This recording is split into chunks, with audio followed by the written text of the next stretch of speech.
Yo, what's up, guys? Yo, what's up, guys? Hold on, hold on.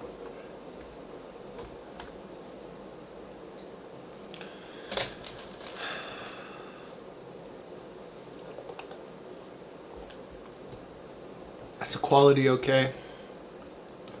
It says it's in 1080. It looks kind of not good quality. What's up, Taco Slurpee? How you doing, man? I might mess this up. Oh, it probably won't let me. Hector says it's okay. All right, cool, cool, cool. Hey, as long as you guys think it's okay, that's all that matters, right? That's all that matters. So how's everyone's Friday doing? What are you guys up to today? What are you guys gonna learn? What tricks are we doing? What do you guys think about the Unclicked podcast coming back? What do you guys think? Just kidding, I don't know. I got lots of questions for y'all. I'm gonna go through the Discord. Let me share this in the Discord, okay? Hold on, hold on. I'm gonna share the stream, just get a few more people in here. You guys know how this works. Let's see, how does it work? You guys come hang out, you ask any questions that you got. I will do my best to answer your questions. And then that's it. I used to drink an energy drink, now I quit that. I just drink tea, which isn't very good. Tea's not very good, but it is what it is. Anyway, hold on one sec. Let me share this here with the Discord homies.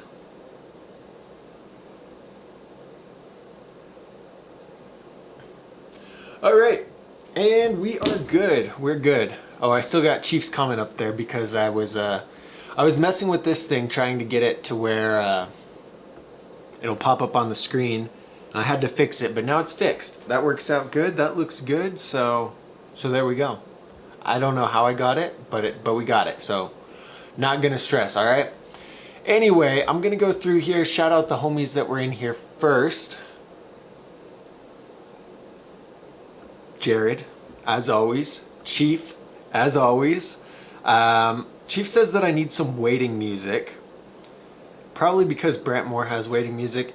Chief, look, I have a hard enough time getting to the stream on time. Like, it's hard enough for me to get here with not 2-3 minutes late, 6 minutes late. And so figuring out waiting music, I think the way that I'd have to do it is I'd have a video. I could do it, but it would like, I don't know. I'll play with the idea, Chief. You got lots of good ideas. You always have good ideas, so I don't know. Christopher Hill, how you doing, man? Boxed by Fizz. He says, hi, I'm getting a BMX soon, but not sure which one, and I can't seem to find a good BMX under 600 pounds. I'm 5'6". Is that all the comment is? I'm 5'6".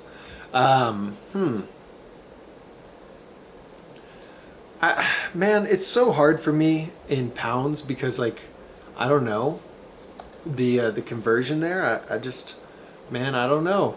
I know in dollars, so if we're talking about US dollars, $600, there are a lot of different bikes that would work. Like Chief said, or whoever said, I think it was Chief, to do the free bike recommendation.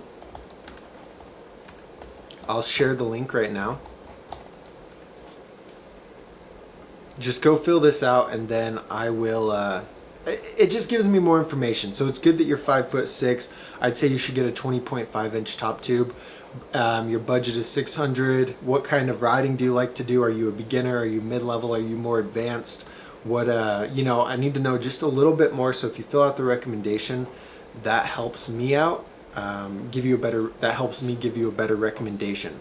Now, I'm gonna go to source right now and just see if I can put it in, yep, Great British pounds right there. And I just want to know what the switch is in pounds. Okay, they don't have the switch. What about the, what do they got for kink? Now this year, guys, I'm really, really excited because I think Sunday is gonna be more, favorable this year. So last year Sunday wasn't very favorable. This year Sunday's prices came down on their 2023 bikes, and they're going to be real favorable. So that's exciting. So for you, boxed by Fizz, if you can find something like the Kink Whip, Kink Switch, the Switch might be a little bit too big for you, but it's close. The Kink Whip's 20.5, that's going to be good for you. That should be right in your price range, because the Kink Gap is... Oh, that's only on sale. That's only on sale. Never mind.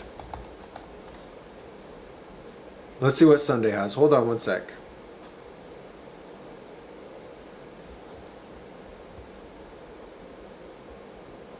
Not the blueprint.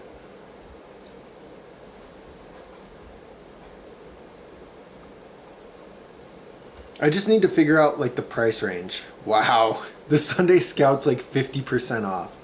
Such a terrible bike. That is a terrible bike.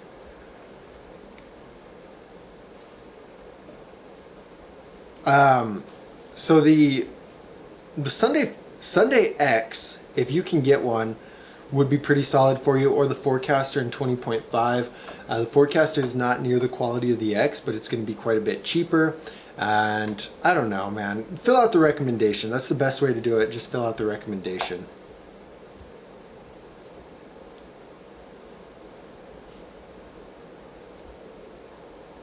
We got Lucas in here. We got Masao in here. What's up? What's up, Masao? What's up, Lucas? So Fizz is asking about brakes on that complete bike, I think. And Jared's saying that they all come with brakes, and I just want to like echo that. Yeah, I'm pretty sure, like Jared said, it's a legal thing that they have to include brakes with the bike, and it's just they're gonna come with brakes. In the pictures, a lot of them are brakeless, and I think in the weights they weigh them a lot without brakes. I'm not 100% sure, but anyway, in the pictures you're gonna see a lot of them brakeless, and that's just because I think they look cleaner brakeless, and it's more of a popular thing. So just check in the specs. So if you look down at the specs on the bike, it's gonna say what kind of brakes they come with, and I think they all have brakes. Even the high-end completes, even like the Sunday Soundwave, things like that, really expensive bikes, they're gonna come with brakes. They have to, but they're gonna be brakeless in the pictures, so don't stress about that. Sorry, I gotta roll up my sleeves. Dude, the dog, she's being so good. She's just laying in her cage, like sleeping and chewing on a toy. It's great. Taco Slurpee, how's it going, Taco Slurpee? I can't think of a name. Hector, Chris Andrews, all the homies are in here. What's up, guys?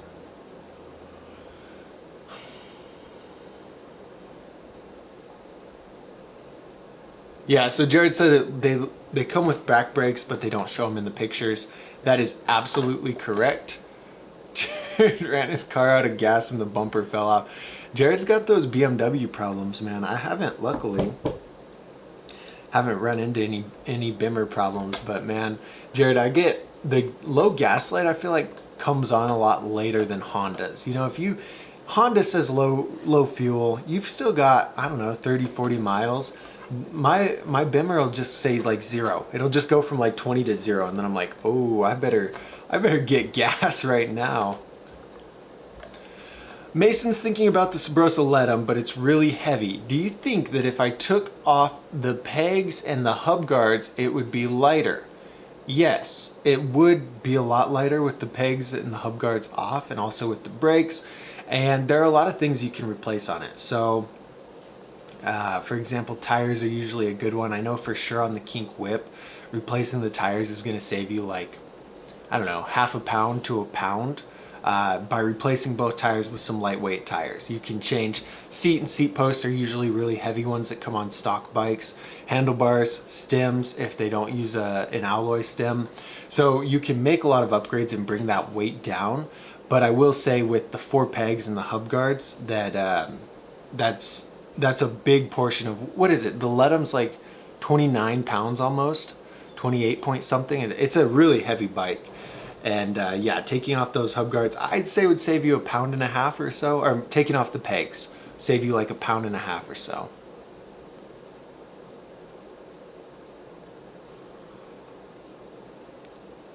Well, this is a fun question, Chief. Chief says it's raining here. At what stage in riding are you ready to hit an indoor park?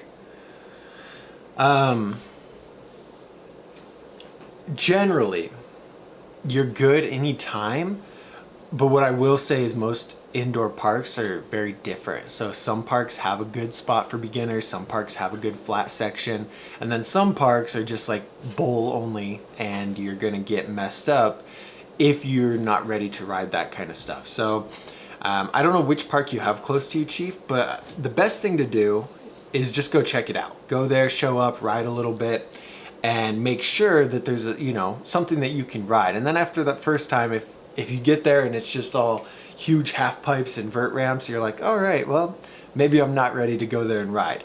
But honestly, if you can get on the bike, you can pedal, you can roll down a bank, you should be fine at 90% of the indoor skate parks. And I think, you're there. You don't have to be very experienced to ride indoor parks. There's always going to be certain obstacles that it will be, that you won't be able to ride until you get better, of course. Box jumps, spines, maybe bigger bowls, things like that.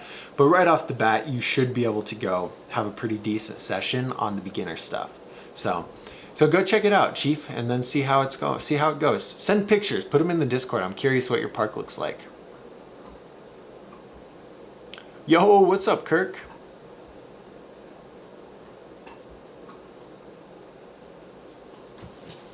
Hold on. Can you have that?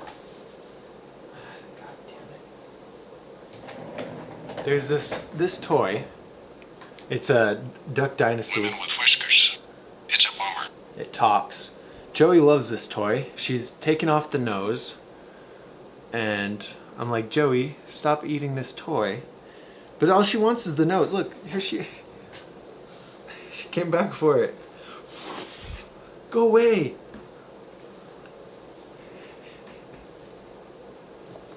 Hello.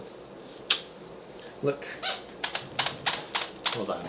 Hold on. Go be good. I was just talking about how good she is, now she's not. She really wants that toy. She's mad at me.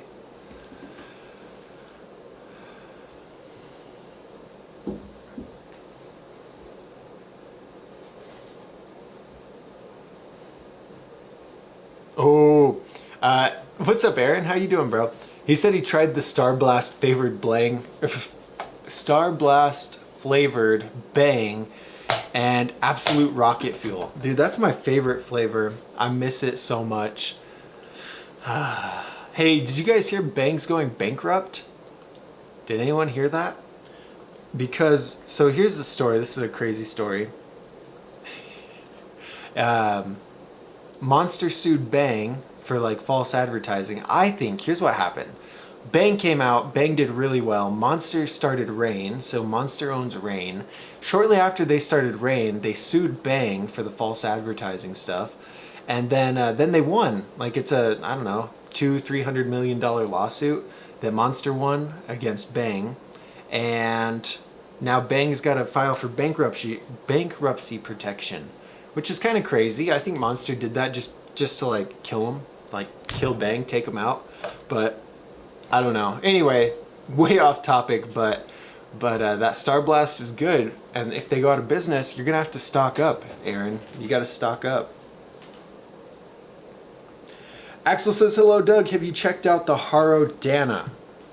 So during one of the streams, someone asked me to check out the Dana, and I pulled it up on the screen. I looked at it, and honestly, I was impressed. Full chromoly, double wall rims, $550. That's becoming the new norm.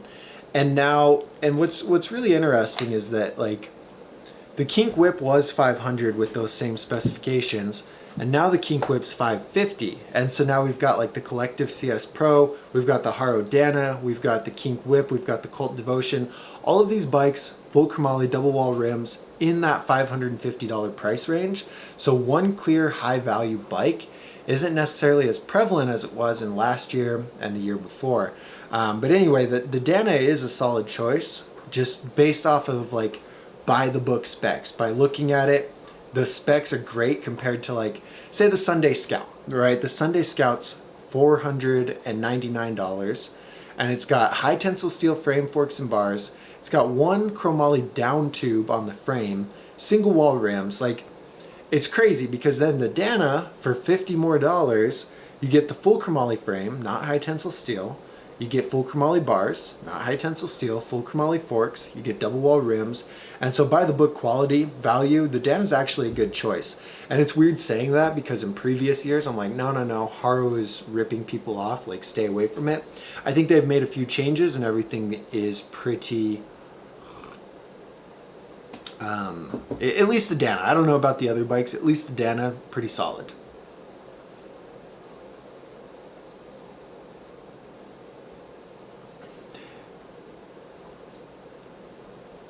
Think of any good they have a good tune.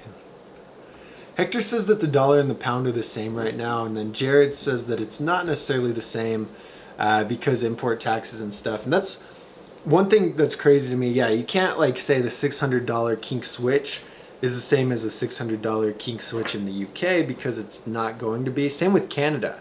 Canada bikes are way overpriced in my opinion. They're crazy. And hey, but that's what you get. You get free healthcare, like, you know, I don't know. Hey.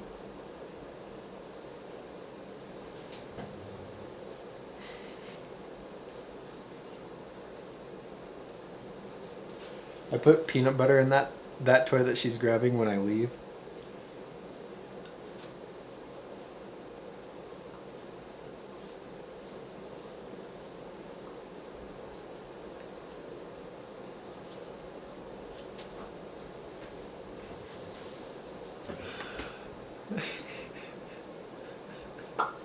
Dogs are funny, bro. Dogs are funny. Taco Slurpee had a super heavy GT, and he was a shrimp back then. It was very hard to maneuver. Doug mentioned before, working out. Yeah, bro.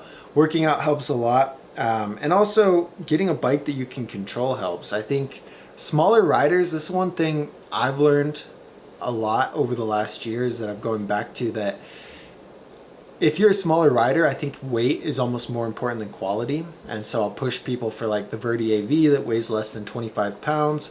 And bikes like that, even though they're not great quality, weight-wise, the rider is going to have an easier time learning tricks because it weighs a lot less. So, good. Taco, what are you riding right now? I can't remember. What do you ride right now, Taco Slurpees? Yo, everyone put in the comments what bike you're riding. What bike do you have? Is it a custom? Is it a complete? What complete is it? I'm curious. I want to know who has, like, what brand is most popular here in the chat. Flatland Journey. What's up, Flatland Journey? How you doing? We got the homie Kirk in here. Kirk and Chief, our two Australian friends, are in here. David Dennis came in. Chris says that once Sunday sponsors me, I can't say that their bikes suck. You're right. You're right. I mean, I don't think they suck. I think they're just overpriced. I think they're very overpriced last year. They're a little bit overpriced still this year. I still won't ever recommend the Scout. But they're good bikes. They're just overpriced. Lucas learned bars and switch bars. Lucas, I gotta see a switch bar in the Discord. Can you post a switch bar in the Discord? That's crazy, bro. Good job. Maybe you already posted it. Hold on, let me look.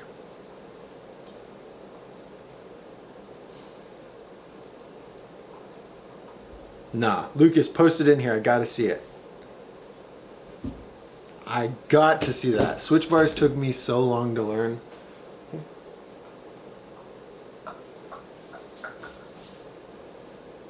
Angie did a 180 bar. Dang, bro. Blicky says, hazard light or rib cage for my new back wheel, and should I go with the Kink Williams or roll up? I can't decide. I need help. I'm going to do a poll right here. You guys are going to help Blicky decide, okay? Boom. Go ahead and vote. Vote in the poll. What do you guys think? What should he get? Should he get rib cage or should he get hazard lights? As far as the frame, I've got to look at the differences here. I don't I don't know off the top of my head, geometry-wise, what's the difference. I will tell you, though, that roll-up frame that we put on the custom BMX bike felt really good. I was impressed with that frame. I loved how it rode. Solid. 10 out of 10. But I don't know how the Williams feels. I've never rode the Williams. The roll-up frame, though, very impressed. The Invest cast chainstay yoke was sick because then you can get your back wheel a lot closer there without it rubbing on the wishbone. It was dope, man. It was dope. And it had chain tensioners. Okay, hold on. I'm going to look at the specs and see.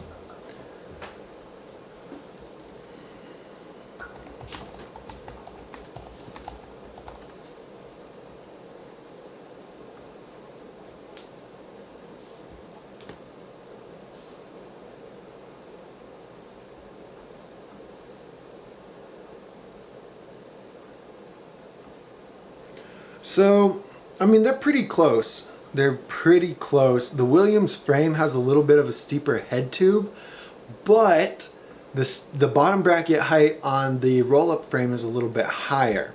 And so, that's a tough one, man. That's a tough one.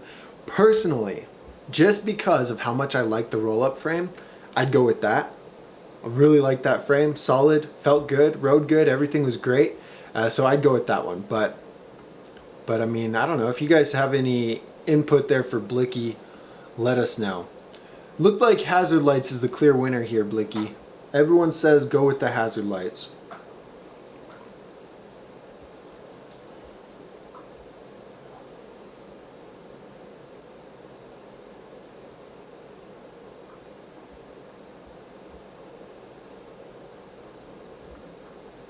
Susano says, should I get a bigger frame because I have longer arms?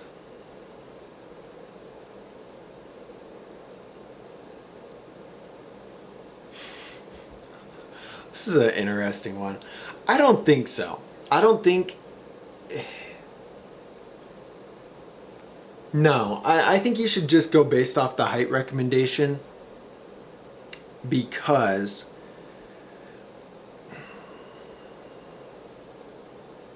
where you, let's say with your height, where your shoulders are, is going to depend on how tall you are. If you're really tall, your shoulders are going to be higher. If you're really small, your shoulders are going to be lower. And so that's more, I guess, what the height is going for. You know, what the size recommendation is going for.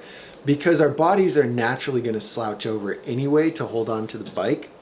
And then from there, with your longer arms, I think all that you'd really adjust is how much they're bent or not. That's my thought on it. I don't think you should worry, like, if you have, and long arms are subjective, I guess, you know. I've never thought about that. No, don't worry about it. Don't worry about it. Just go based off the height. That's what I'd say.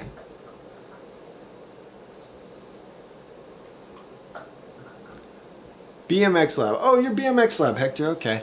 Bro, you guys in the Discord, you guys got to make your names match your YouTube names so I know who you guys are. I forget.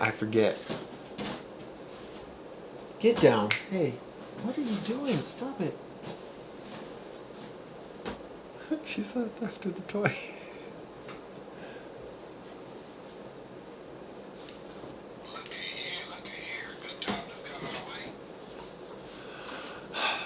I can't say no.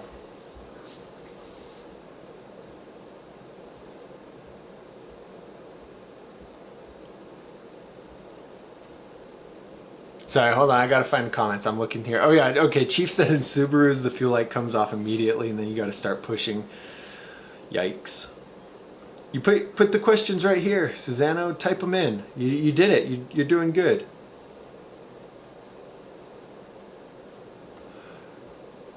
Tony's in the Discord. What name do I look for? I forgot what I was talking about with the Discord.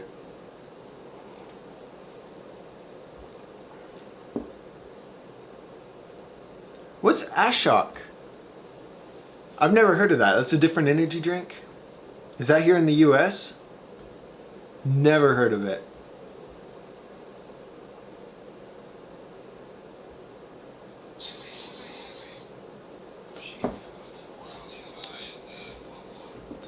Box by Fizz says,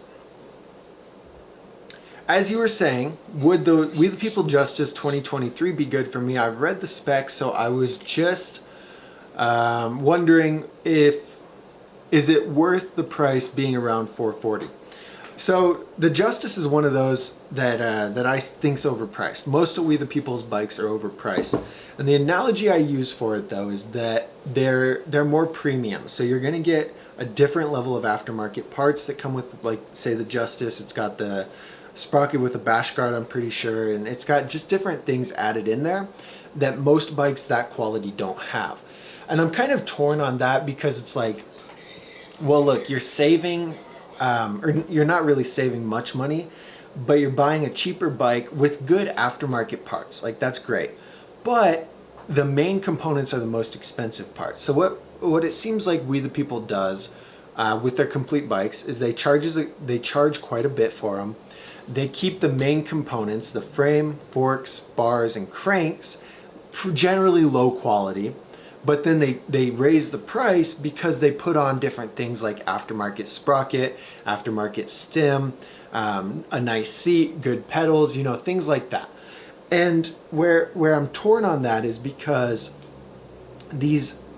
those parts that they include as aftermarket don't cost a whole lot. Like, I'd much rather see aftermarket bars, aftermarket forks, or full chromoly versions of those parts, because if you break your forks, you're out $150 to $190. If you break your sprocket, you're out maybe $50. And so what I just really think value-minded people should worry about is the frame, forks, bars, and cranks chromoly, and are the rims double wall, okay? And then, because then if you have that, like, that's a good base to have on things. Now, I'm getting your question. Hold on, I gotta set the framework here for the question. But anyway, with those things, then you can make those small upgrades and trust that your frame, forks, and bars are gonna last pretty good. When you get something like the Justice, you may not need to worry about upgrading your pedals, your sprocket, your chain, things like that. But if your bars bend, you got to spend $70 on bars. If your forks bend, you got to spend $150 on forks. And so the upgrades on those components are a lot more expensive. Okay, and so basically, the difference here though is the Justice is more of a premium feeling bike. It's not great quality, and it's overpriced. Like, it's slightly overpriced for sure. But it's kind of the difference of this analogy I use all the time is, say, a Honda versus a BMW or versus a Mercedes or something like that. Both cars drive you down the road. Both cars drive you down the road fine. One car is going to have more premium stuff, like, say, leather and dimming lights and things like that, right? It's like they're both functional, they both do fine. So the Justice versus the Cult Devotion. They're both fine, they both do bike stuff. The Justice is going to feel more premium, and that's why they're a little bit more expensive. That's why they're technically overpriced. So anyway, to answer your question in like just a blunt yes or no, the Justice would be okay for you, but I do think you're going to overspend on it. I think you're going to overspend, and for say $500, you can find a bike with better quality than the Justice. So for just $60 more, you can get something like the Cult Control with a full chromoly frame, forks, and bars, and a double wall rim in the back. Where the Justice is $440, and you're getting a tri-moly frame with a single wall rim, with single wall rims. I think actually it might have a double wall back rim, or that's the reason. I can't remember. But anyway, you're going to be fine if you get it. Just understand you might have to make more expensive upgrades, and I think it would be better to find a bike around the same price for better quality. That's my 10 cents on it. Unless you want, like, for this color. The taxi cab yellow is a dope color. And, anyway, that's my take.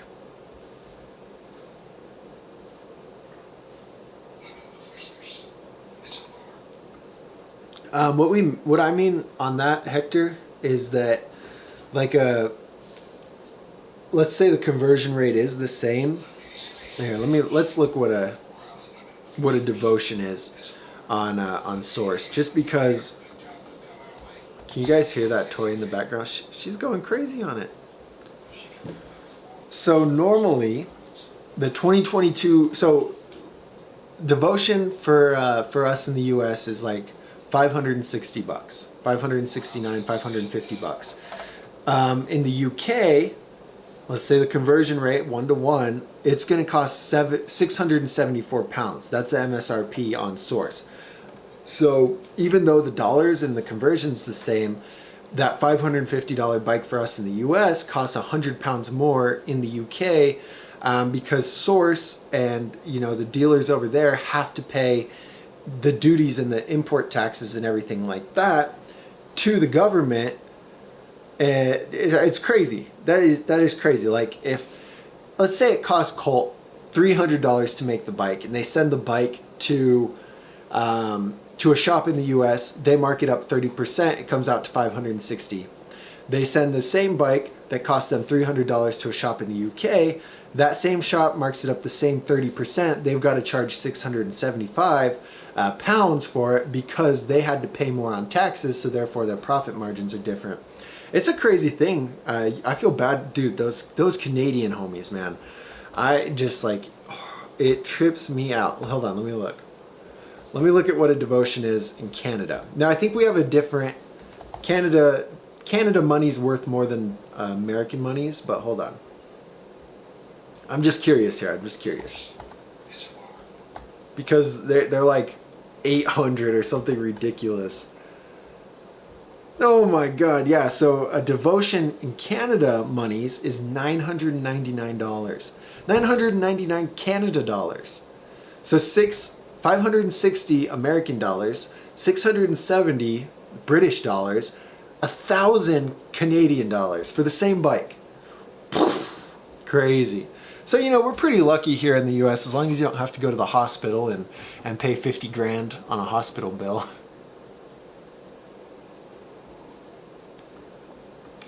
Flatline Journey says the Fit Street is on sale for $459. Do you think that is a good buy? For that price, yeah. For full price, what is the Street, like $550? For full price, no. I think that it's way overpriced, even though it comes with pegs. But for that price, that's a pretty good deal. You could still spend a little bit more and get a little bit better quality, but what the Street has going for it, what the Park has going for it, and what the Dirt has going for it, all three of those fit bikes, is that they're specialized for something. So for $459, especially if it's the free coaster version, you're not going to find a bike with 4 pegs and a free coaster. You just can't do it. The closest one would be like, I don't know, the Switch doesn't even have that. The Letum for $660. That's the closest one. So now the Letum's a little bit better quality, but for $459, you're getting that bike, pegs, hub guards, like street ready, right out of the box, and or no hub guards on that. Pegs, free coaster, 4-piece bars. For that, yeah, I think it's a good buy. For full price, don't do it.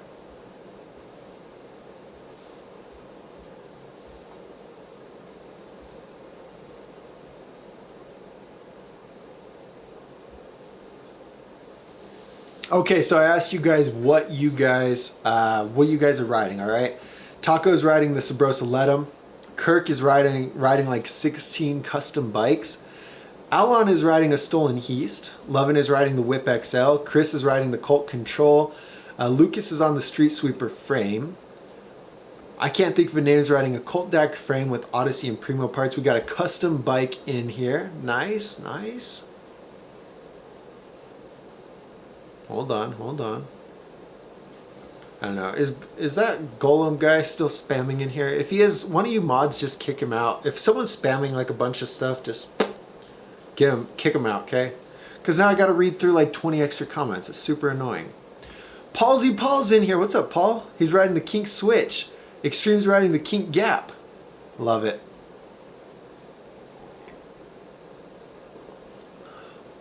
Connor has a Street Sweeper on the way. Went down to 485. Bro, man, Source is having crazy sales right now. It's insane. Because, yeah, I was looking at those Sunday bikes and they're 40% off. And I was like, Jesus. Tony's on the Heaven's Gate Custom, Anthony Panza Custom, Sleeper Custom. Tony's got all the bikes, bro. Chief finally has his We the People Trust. Love it. All right, cool. Alon says, thoughts on Stolen brand nowadays. My thoughts, I don't have too many thoughts on Stolen. I really don't, because I haven't looked too much into their stuff. Now, there are a few bikes that I think are fair, but here's, when I started riding, Stolen was a really low priced like option for, you know, you could buy upgrades for your bike for fairly cheap, and they were Stolen parts. And I don't know, and it seems like they kind of tried to move away from that by offering more of a premium, like premium price point, premium bike, things like that. But their quality never matches it. By the book quality never really matches up to that. So from what I've looked at, I'm gonna go look again. Let me look before I say something ignorant. But from what I can tell, most of Stolen's complete bikes anyway are a little bit overpriced. Same with We the People. Same with Sunday. You know, there's a lot of bike companies that I think are overpriced. These Stolen bikes, they're on sale right now, just a little bit. But let's look at like we'll just look at the Heist, the Stolen Heist. So for $509 MSRP, that's the same price as the Sunday Scout. That's the same price as the 2022 Kink Whip, the Sunday Forecaster last year, but it's got chromoly main tubes, so it's tri-moly, not full chromoly. That puts it similar quality to like the Gap. Let's see, full chromoly. Oh, that's interesting. Chromoly legs instead of a chromoly steer tube. I like that it's one piece steer tube. That's sick. Double wall rims. Okay. Yeah, I don't know. They might be actually, just looking at this one with this quality, close, pretty adequately priced. 25 pounds, that's solid. I was going to say that they're generally overpriced, but just looking at this one, especially with the discount, but at $509, I'd say that's adequate. You know, that's a fair price. I've got to look a little bit more at Stolen because, like I said, I don't do much with them. I don't do much about the reviews and things like that. Just, they're generally not as popular. And so it's more important for me to like review and talk about the more popular bikes. But I'm going to look at Stolen for you, Alon, and take a look at them. Because now I'm curious, you know, what if I've been sleeping on these bikes? After this stream, I'm going to put out a review, Collective. It's a company in the UK, actually, sent this bike to check out, put it together, wrote it, reviewed it, and I was impressed with it. I'm going to put that video out later today for you guys to watch, and they're going to give my subscribers 10% on stuff. So they have aftermarket frames, forks. I want you guys to check that stuff out, but I'll talk about it all in the video. But that's just a heads up of like what got me thinking about that is Stolen, how I hadn't thought about Stolen, hadn't talked about Stolen. Same with Collective. I've never thought about it, talked about it, and it opened my eyes to like, oh hey, look, here's a pretty decent bike for a good price. So Stolen might be the same way.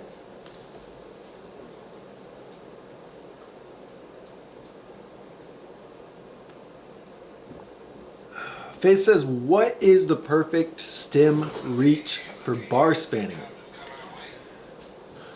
Shut up. Ideally, Faith, the perfect reach is like the smallest, like, I don't know, something like 48, I feel like. The smaller the reach, the easier the bars are, technically. Honestly, though, I don't think you should worry about it too much. It's only going to be a few millimeters. And the biggest thing with bar spins is figuring out how to commit to throwing the bars. You've got to commit to throwing them. You've got to let go. And then bar spins are going to work. Whether you have a 52 millimeter stem, whether you have a 48 millimeter stem, if you won't commit and just throw the bars, you're never going to get them. Changing all that. Like, look, I do the same thing. I've always done the same thing. I'm like, let's say I'm editing videos, okay? And I'm like, man, I need to edit more videos quicker. And so then I'll go out and I'll buy a mouse, right? Like I bought this mouse. I don't use this mouse. I bought it because I thought it would make video editing quicker.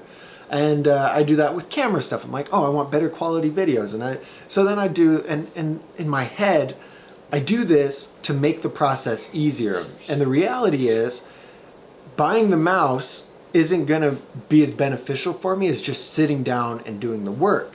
The time I spent to go buy the mouse, I could have edited half a video or something like that. And so I think as humans, we naturally try and find workarounds to like complex things that we don't really want to do, or that we don't really want to find solutions to fix that. And the reality is just putting in the work is the only way to do it. If you don't put in the work, you can't do it. And it's the same with the stim. Like that got really deep, but that's how I feel about that. I think they help to a certain extent, but you just got to commit. You just got to throw the bars, and it's going to help, I promise. Box by Fizz says, We the People Arcade or We the People Justice? Pretty sure I like the Justice, but hold on. I got to double check which one the Justice is.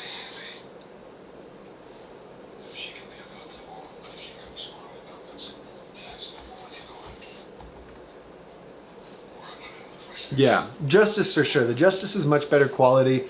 It's a little bit more responsive. Justice, definitely. Hold on.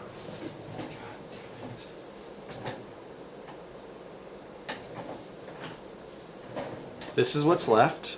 I knew she was going to do this. As soon as she ripped the nose out, it's gone. All the fuzzy's gone around in the room. And I just kept hearing this. So that was fun. Anyway. Whoa! She's all excited and like proud of herself. Here. No, you can't have it. Yeah, no. Okay, carrying on. Throw those questions in there if you have any.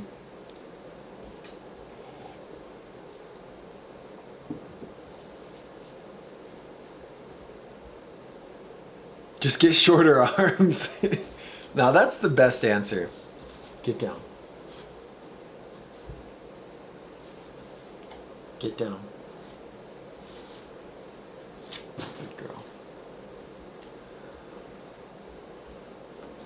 Alon says, first trick to learn in BMX.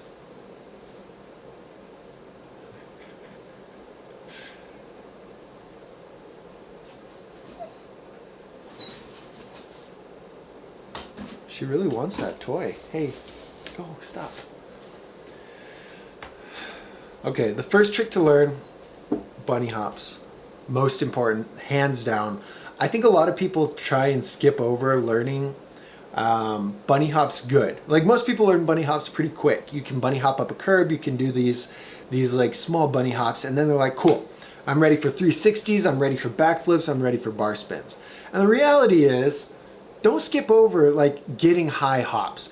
To get better at anything, you know, street riding, park riding, whatever it may be, you're gonna have to have good hops. And so learn the bunny hop, but I'd venture to say not just learn it and like master the bunny hop. Get really good at bunny hops, spend a lot of time working on your hops and making them higher. So don't just move on past it once you learn how to hop up like a curb. Go until you hop up like a 3 set. Make that your goal. Hop up a 3 stair and then you're good. But anyway, bunny hops. I also say manuals. I think manuals are important for bike control, for balance, for pumping. They work into a lot. You can get away with not manualing if you ride really big stuff, like you ride big vert ramps and mega ramps and stuff like that, because you don't really need to. But if you're gonna ride park and street, you should manual. You need to know manuals. And then fakies.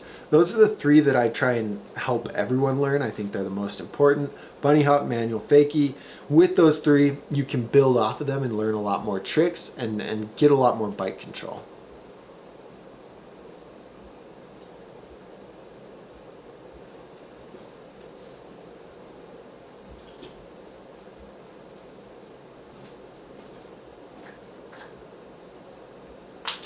Okay, skipping to the bottom. Hold on, I gotta go back and find where I was at in the comments. Yeah, I don't think Sunday's overrated. I think Sunday's overpriced. It's different. Complete bikes only. Their aftermarket parts, solid. I mean, you know, you get Sunday and Odyssey. They're within most price ranges for things, but when you look at, like, let's say, trying to think of what aftermarket parts Sunday has. Let's just say Sunday tires, okay? Basic Sunday tires, 110 psi max, are probably like $35.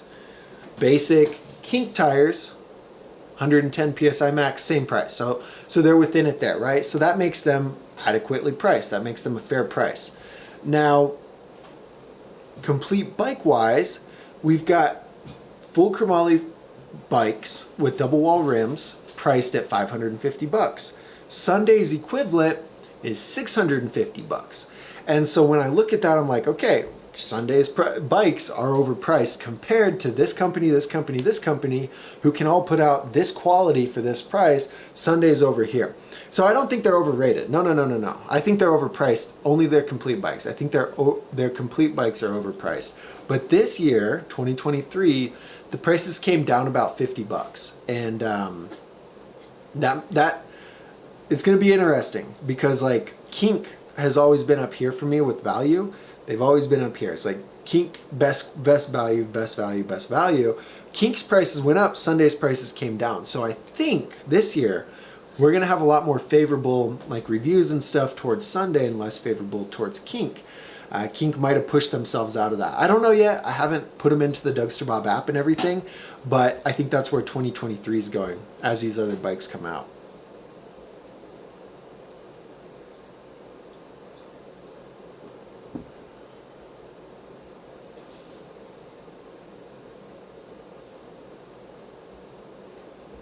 Okay, I'm back up at the comments.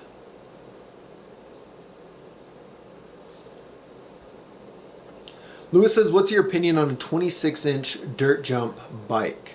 I only use my jump bike and have sold my 20-inch because I just prefer it. I've only rode a 26-inch 2-3 times, and they've both been at skate parks, and they're fun. I'm not going to lie. I think they're fun. I think they're expensive, but it's the amount of fun I have on a BMX bike for a third of the price of a dirt jumper. Dirt jumpers are expensive.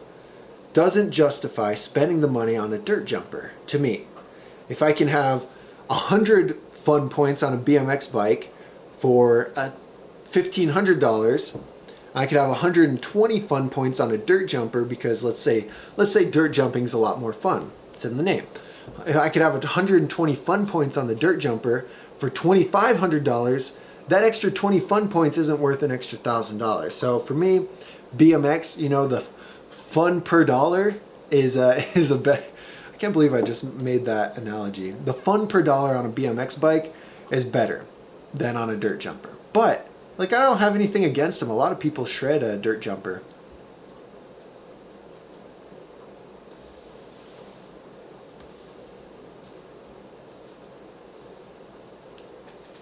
Jared's been a channel member for 9 months. Jared, thank you. Thank you, Jared. Doug, do you want my roof rack fairing?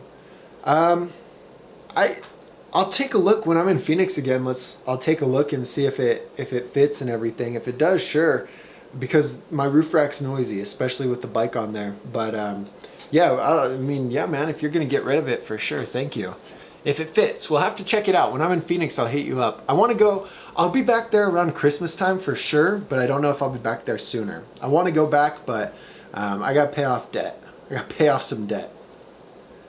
Chris says, what are your thoughts on 2-piece versus 3-piece cranks? I'm always going to go with 3-piece cranks because I'm obsessed with spline drives. And most 2-piece cranks, I guess some are 48 spline, but then it depends on what side you're going to run your sprocket. Anyway, hello. Oops.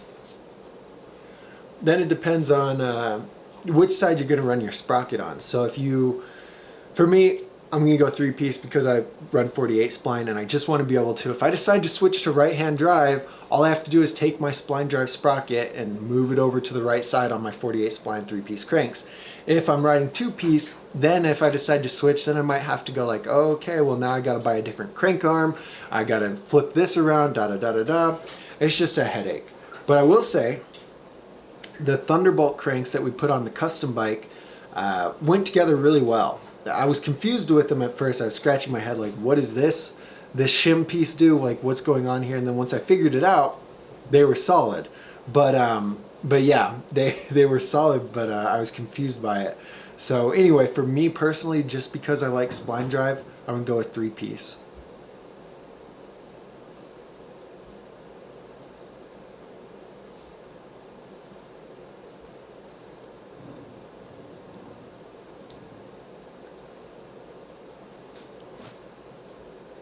Oh my god, is the stream?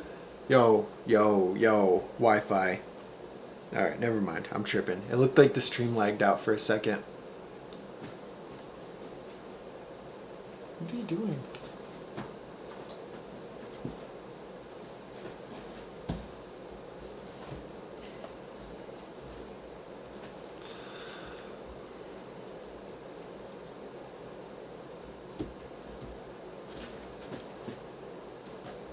LeBron, you just go type your question right there.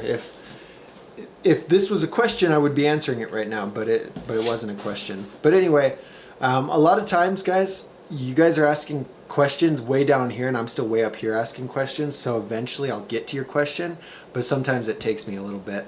Do you want up? Hold on.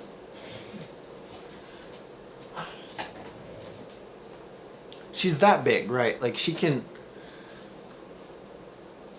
She's big, but she doesn't know she can jump on the bed. She just doesn't know.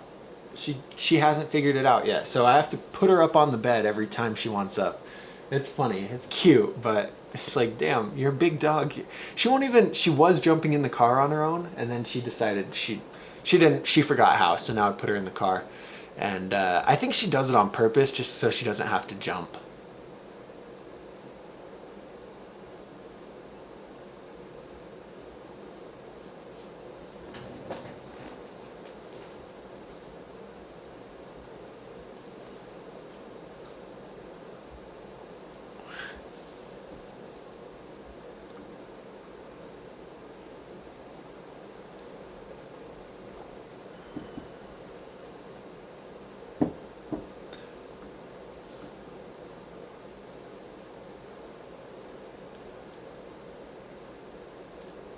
Okay. Yeah. Then you're right. Dollar for dollar, Hector. Yeah, you're right. You're right. Extreme BMX says sub Doug is more or less PSI better. It's going to depend on what kind of riding you like to do, and preference. A lot of it is preference. What I'll say is, for me personally, low PSI sucks. High PSI is what I ride. I mean, I ride 80. I'm not too crazy about it, but I like to have a good amount of air in my tire. I don't like my tires to squish when I do stuff. Like I just like to have air. Now, I have friends, and there's a lot of pros that you guys are going to see. Like when we watch BMX Bingo, their rims are hitting the ground all the time because they don't run very much PSI. So basically, here's the benefits. Lots of PSI in your tire makes your tire harder, and therefore when your weight presses down on the ground, your tire stays like this instead of compressing down like this. And so when your tires compress down, like this is the surface area touching the ground, okay? And so compressed down, that's a lot of surface area touching the ground. When there's a lot of air, it's usually just on like the peak of the tire. And then when you carve, when you turn, more of your tire is touching the ground. But like this, there's not much tire touching the ground. And so what that does is, when you don't have very much tire on the ground, is you've got lower rolling resistance. There's less tire on the ground, so you're going to roll a lot smoother. If you take 3 cranks at 110, if you have your tires at 110 PSI, you take 3 cranks in a parking lot and you don't pedal, you're going to coast a lot farther than you would if you take 3 cranks at 40 PSI and don't pedal. Because your tires are spread out across the ground, it's going to be slowing you down. So with low PSI, let's say you get 5 parking spaces before you run out of speed. With high PSI, let's say you get 15, and that's because of the rolling resistance. And so when people ride my bike at the park, they're like, wow, this goes so fast. And that's why it goes so fast, because the tires aren't resisting the speed. You don't have to work as hard to carry that speed. And so for me, it matches my style of riding. I like how it feels. Now, sometimes when my tires just naturally get down to 60 psi, I can feel it. I'm like, oh, they feel kind of squishy. But I do like it because what that does is that takes in a little bit more impact. When your tires are really hard and you land a drop, all that impact is traveling through the tire, up through the bike to your wrists, to your arms, and everything like that. When you're riding lower PSI, it compresses and almost works as like a suspension. It compresses it a little bit and preserves your wrist, preserves your arms. So I imagine if my style of riding was doing a lot more big drops, I'd appreciate to have less PSI, but where I mostly cruise around park and stuff, high PSI is good, keeps up the speed, like that's the way I go.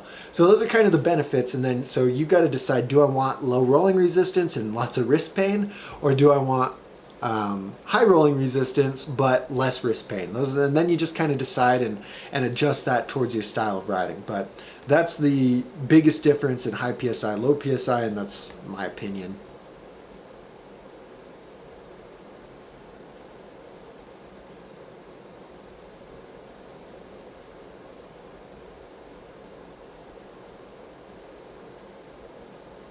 David, have a good one, man. Thanks for hanging out. David always comes by and chills with us for a little bit, then he goes back to work. We'll see you Sunday, David, for the bike competition, guys. We got the finals for the bike comparison, and we got, oh my god, I need to do that slideshow. I need to do that and get ready for the next comparison video. So if you guys aren't in the Discord and you haven't posted a picture of your bike in the Discord, you better do that, because I'm going to do a new comparison video and pick some bikes, and your bike will probably be in there if you've posted it in the Discord. Mario from Mexico. What's up, Mario from Mexico? He says, I got a Sabrosa Salvador 2016, but in 1 month arrived my new custom bike with sleeper frame raw. Dope. So you had a Salvador and that now you got a custom sleeper frame built on there? That's sick, man. David, I can't believe you're going to paint the dark wave, but I saw that in the Discord. You got new stickers, so now you're going to paint it. You know, you had that, what was it? Didn't you have a white bike? Was it the whip? You had it all white? I like white, but that's a hard one to do. But if you're going to do a good paint job, white would be sick.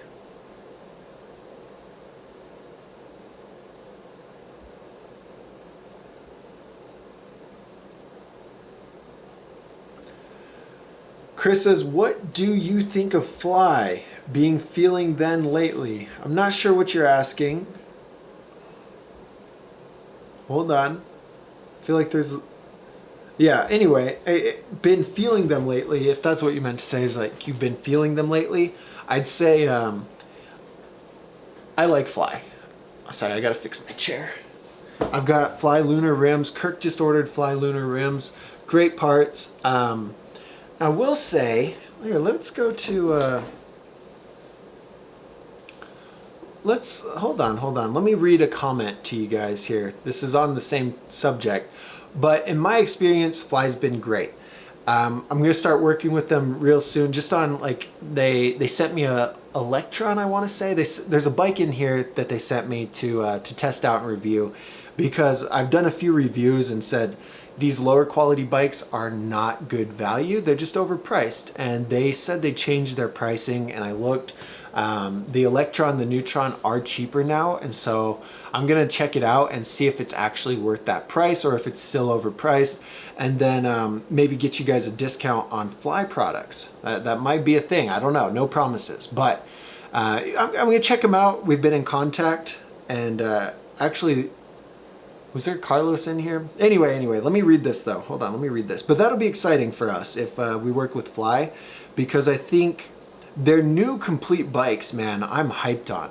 I'm so hyped on their new complete bikes. I think it's genius. I think it's game changing. Very hyped on it. Okay, they said a new magneto hub. So they've made some changes to the magneto hub, right? Chris Hughes says, the original version of this hub was the first set of hubs I bought in years. That's good. Biggest disappointment. That's bad. He said, expensive, magnet jiggles around inside the hub. The tolerance for the bearings is loose. The bearings are super loose. They were in development for years, still ended up bad. I don't expect anything different from the newly designed hub that hasn't been properly tested. And now Fly said that they apologize and said that there's a lifetime guarantee. So, you know, hey, if you got problems with it, like, let us know. We'll take care of it.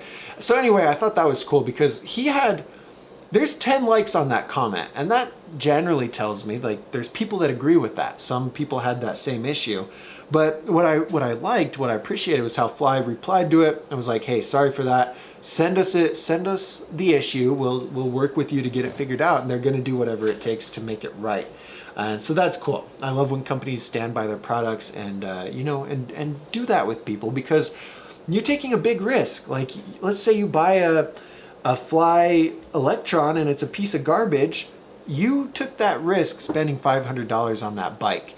And we'd like to believe that if we do accidentally buy a piece of garbage, the company's going to stand behind that and either make it right or, help us out with it. And, if the wheel falls off or something's messed up, like we want that peace of mind that, all right, I think this is a good bike, but it might not be. If it's not, am I going to be taken care of? And so to me, that shows like Fly's like, all right, hey, we're going to take care of you. And that's hard to find nowadays.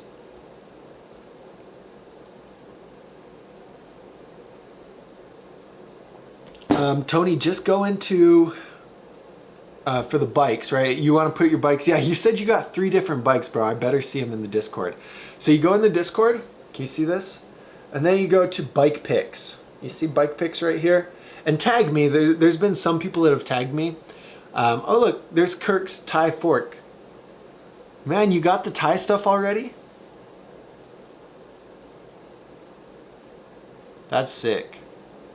So anyway, look, here's a picture of one of the custom bikes that'll be going into the tournament next.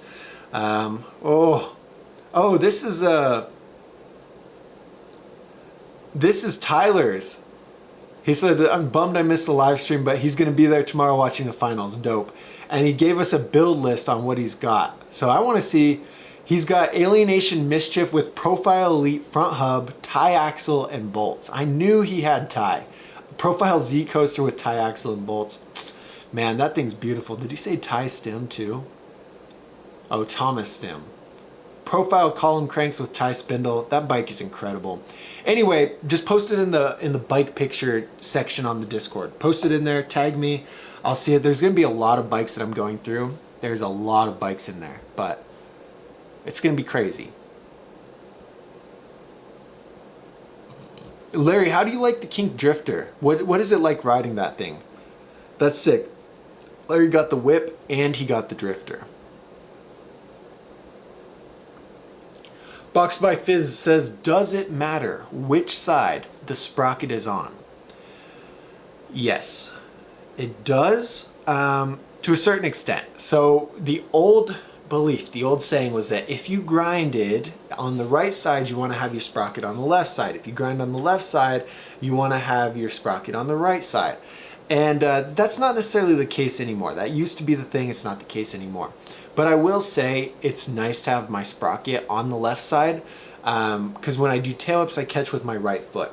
And where the sprocket is, I catch cranks. Now, if you catch pedals, that's fine. If you catch pedals, you don't have to worry about this. But I catch cranks. And with my sprocket on the left side, I don't hit my heel on the sprocket. If my sprocket was on the right side, I do a tail whip. That sprocket's gonna smash my heel. I did it on the collective bike. I did it on the custom bike, and it hurts. It's painful. So if you're doing tail whips, it matters, I guess. In certain situations, it matters, but not really.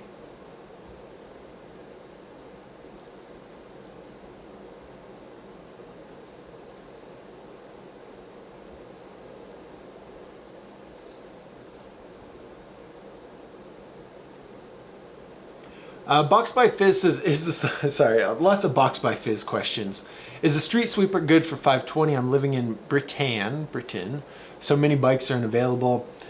Even for full price, I say the street sweeper is pretty good. Now, I think in my reviews, I contradicted that. I don't know if I talked too highly about it in 2021. Oh, is the mic still bad? Wait, someone said my mic's bad. Hold on. That should be fine. Yo, is the mic okay? Yes or no? Okay, but anyway, the street sweeper, it's actually the custom street sweeper frame that comes on that bike. And that's a good deal, you know, especially for 520. That's a crazy good deal. So even full price, I think the street sweeper, the street sweeper is a pretty good deal. So at discount, it's an extra good deal.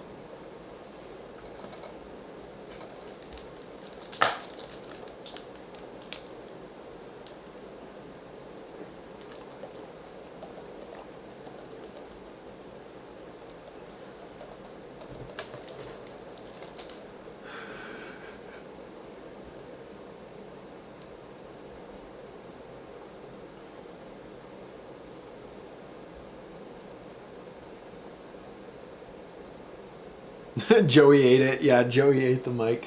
Look, she's over there sleeping now. She's just, oh, you can see her feet in the corner of the screen. You can barely see her feet. Right. Anyway, right there.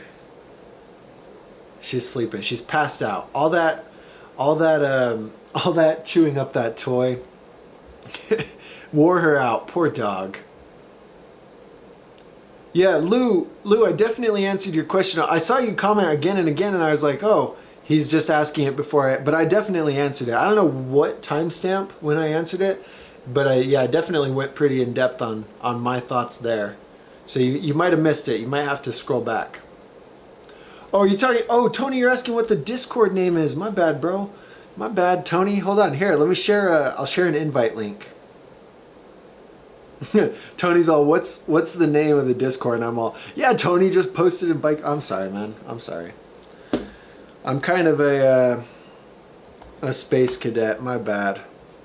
There, that link right there, I'll take you to the Discord. Then you can join the Discord.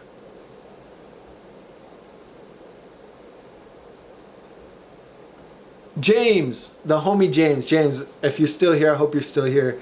Okay, let's see. He says, please answer my question. I need to go soon. Do you prefer soft or firm grips? And what are the differences, the advantages of each? James, I think there's small things with them, but I don't think it's anything you should worry about. So the only thing I'll say on this is like, what I ride Hoder grips. It took me forever to find these grips, but now I'll probably never ride anything different. It took me a while to find a good pair of grips that I love, but once I found them, I'm stuck with them. And I say they're in between soft and firm. Or maybe they're soft. I don't know.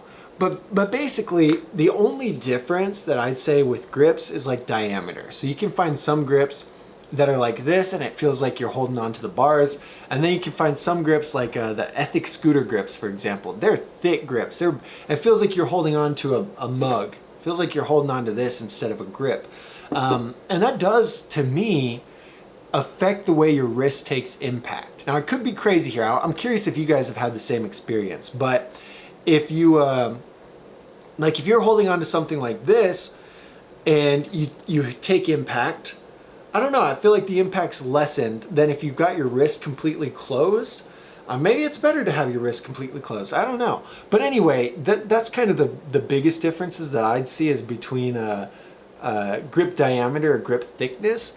But in terms of like softness and hardness, I think it's more of like a preference more than anything, so.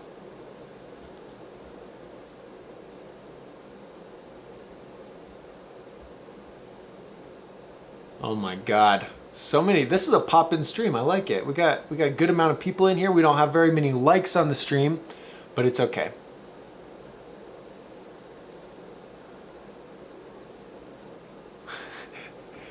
Guy just bought a kink switch today. Yo, what's up, Anthony? Glad we're selling kink switches, man.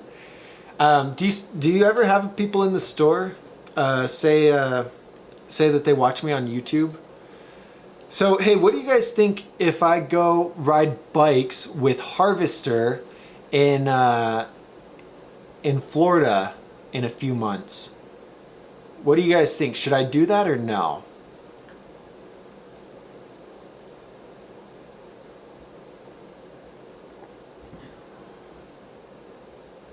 Loving says, will manuals help my hops? I think yes, but not because, like, well, how do I answer that? Learning manuals will help your bunny hops, but not because you're learning manuals. I think learning manuals gives you bike control, which gives you more like awareness to how your weight affects your bike. So when you first get on the bike and you move your shoulders like this, you don't know what that's gonna do. After you ride for a while, you know if you drop your shoulder down, your bike's gonna start to carve. And to me, that's bike control and situational awareness. But anyway, when you learn manuals, you are building that bike control. And so having that bike control that you've learned from manuals will then help you learn other tricks. Now, I don't think, like, if you say, will learning 1 foot cans help me with no foot cans? I say probably, because that's like a linear progression thing. Like 1 foot can, well, jumping, 1 foot cans, no foot cans. Jumping, one hander, no hander. Jumping, 180, 360. Okay, those things are like linear progression things, but I don't think it goes like riding a bike, manualing a bike, bunny hopping a bike. I think manualing and bunny hopping are like here. They're side by side. They're not necessarily like a hierarchy thing. So yes, the bike control from the manuals will help, but actually doing the manuals won't help.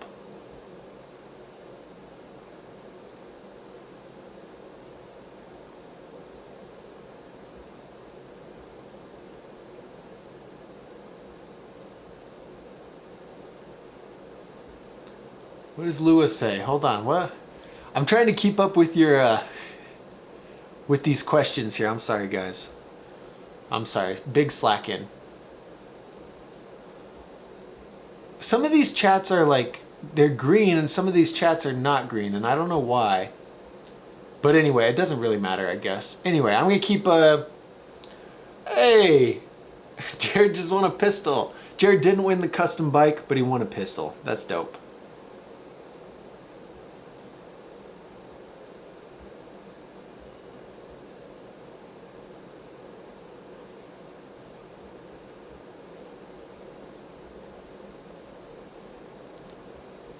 Hey, if you guys want to have this cool member, see on Jared's name it says new member Elite Dugster Bobber, 9 months. If you want stuff like that and exclusive videos, click the join button below the channel. $5 a month, or maybe 6. I don't know, somewhere around there. I make exclusive videos for you guys, and you get to see the videos first. It's a cheap price to pay to help out Dugster Bob, just saying. But yo, someone's coming to steal my roof rack.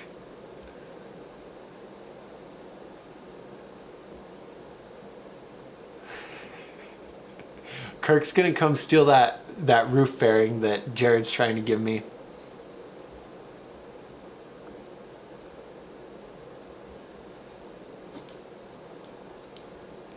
Bro, she looks like part kangaroo, part dingo. And not, like, so many people have said that. They're like, she's definitely, I don't know. And she'll yawn sometimes, but she makes the weirdest sound. And it's like it's not a yawn. It's a suspicious sound. I don't know if she's actually a dog. Loki, I don't know.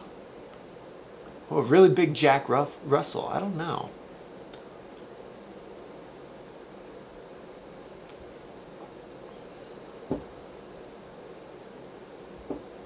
Hey, what's up, Samuel, the Cube guy? How you doing, bro? Good to see you in here.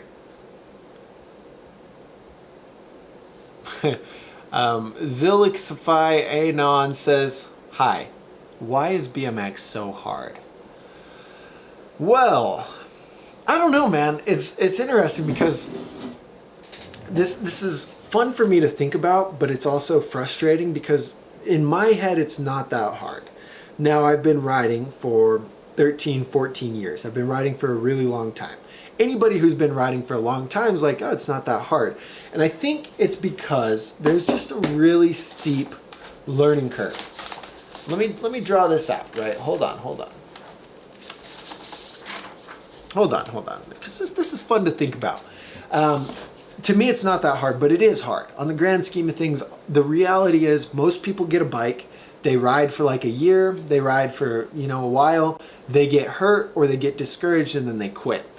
And in my head, it's because it's got such a steep learning curve. So everything we do has a learning curve, right? For example, using a phone.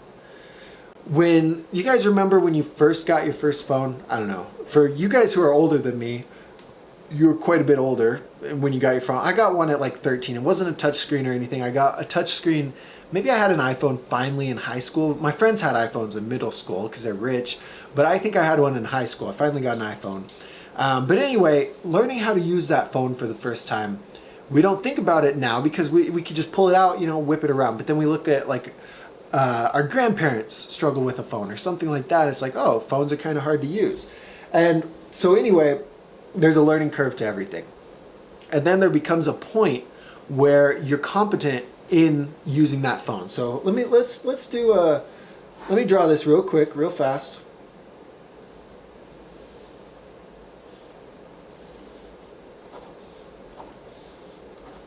So this first line here is like you don't know anything about it, right? You're complete inexperienced, and this is time. So as time goes, you get more experience with it, and usually there's a peak. There's a big peak on that learning curve. So you just boom, you hit that peak of the learning curve, and now you're competent. You can use your phone, you know, you're pretty good with it, everything's good. But then over here, it's a higher peak, but it takes a lot more time to get just a little bit better at something. And everything has this curve, and I think it's called the Dunning-Kruger effect. But everything has this curve. Bike riding, you know, phone usage, diet, you know, anything that you know. And so like, I like to think that I'm maybe right here, you know, so I'm not Nick Bruce, I'm not Logan Martin, I'm not any of that, but I'm pretty experienced. But a lot of you guys are right here. You're right here in the timeline. And the reality is you're like, well, I've been riding a year. I've been riding for 14, okay? I've been riding for a year and I'm still not better. And the reality is it's going to take a while. It's going to take a long time. You've got to build muscle memory. You've got to build bike control. You've got to build all these different things. And so say another 5 years, maybe you're right here. So, and look at that progression, man. That's not very high progression. You've gone from right here to right here in 5 years. Like that sucks. That extra sucks. BMX is hard.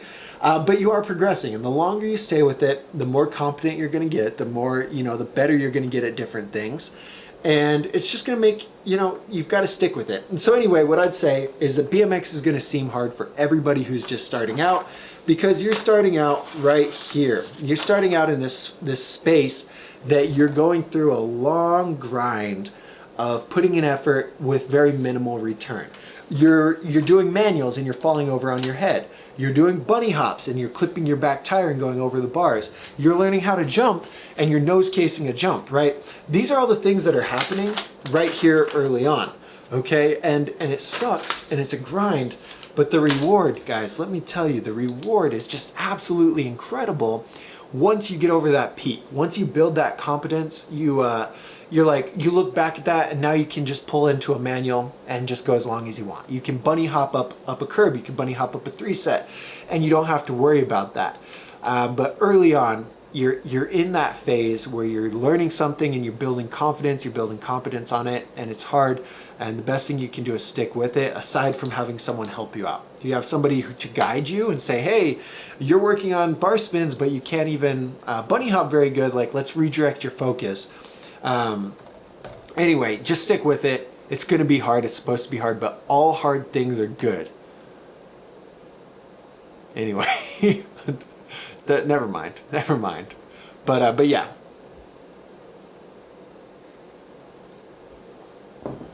What do you guys think about that math lesson? Hey, what's up, Thomas? Bro, I haven't seen you in here in a while. How you doing, Thomas? Thomas, how's your wrist, man? Speaking of wrist, Thomas had some tough wrist stuff. Oh wait, is he talking about it here?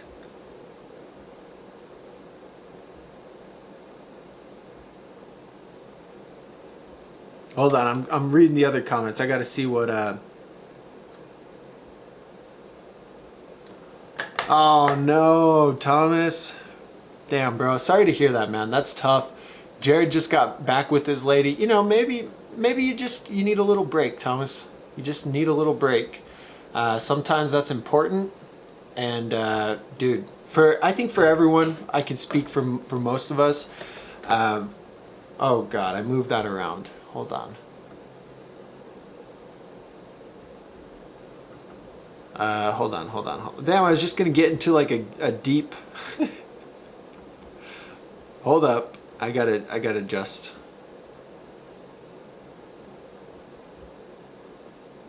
Wait, once I fix this, I'm gonna say what I was about to say.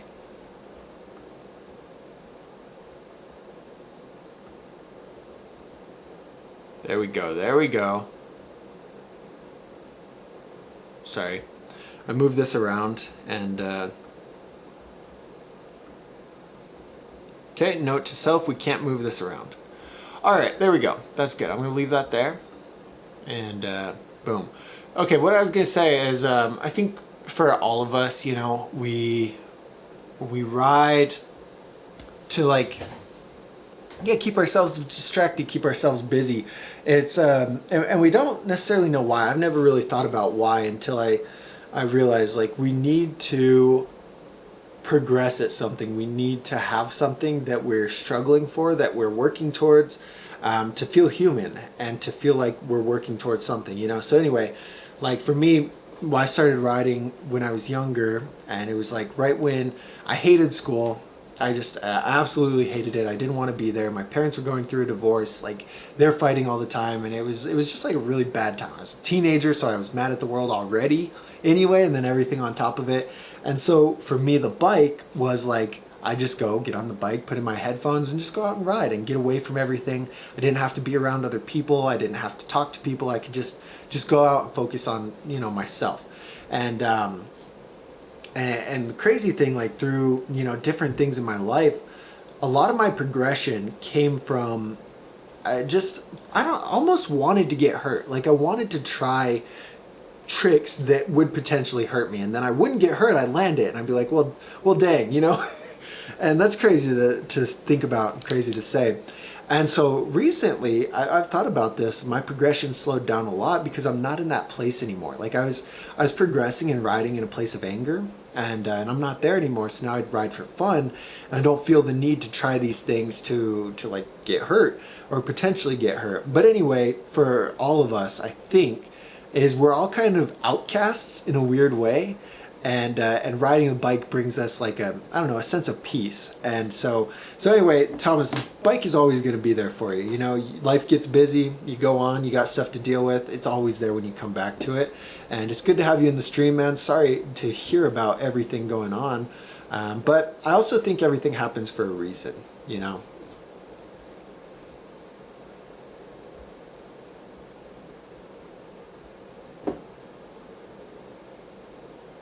Lucas, yo, what if I buy a scooter, guys? Anyone gonna hate me if I buy a scooter? Here's why I asked that. There was a scooter kid at the park, and he was pretty cool. He came up to me, he's all, you know what? You're one of the cool bikers. You're the only cool biker here. And I'm like, dang, you know, I'm honored, man. So that's good to know. Like, scooter kid thinks I'm a cool biker. I don't know why, because I was talking to him maybe and not mean to him, which is kind of sad. But anyway, he called me a cool biker, and I'm like, you know what? I'm gonna get a scooter. I'm gonna start scooting with you. I just want to learn dialed whips on a scooter. That's all I want to do, is just be able to hop and snap a nice clean whip. But I'm big, and finding a scooter my size is gonna be tough.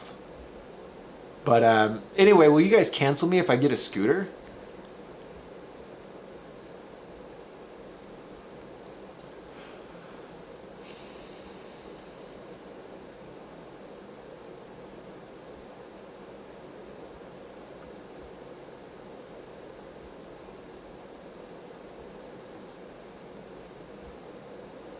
Alright, I'm just going through right now. I'm looking for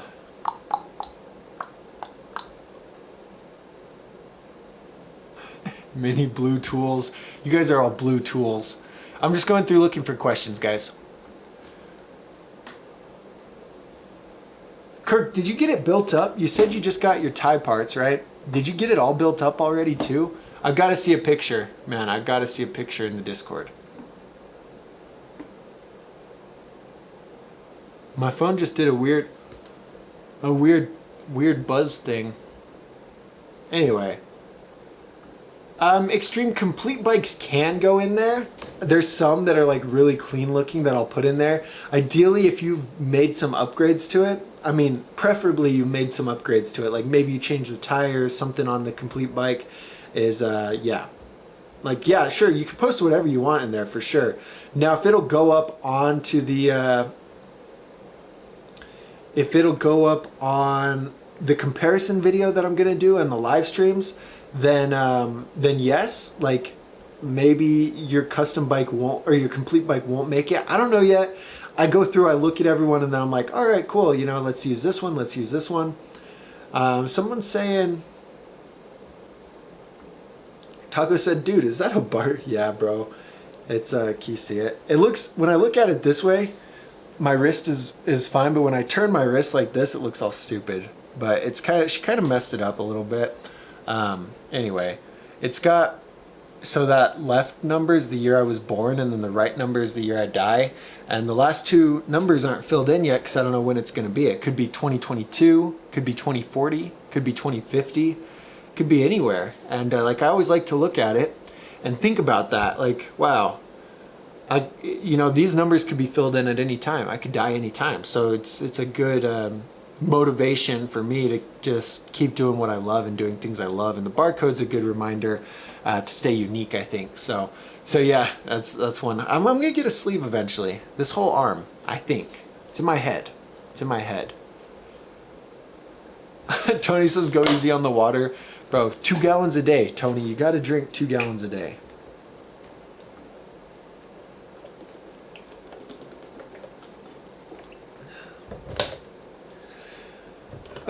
Who said, Brain Dead said, how come you don't do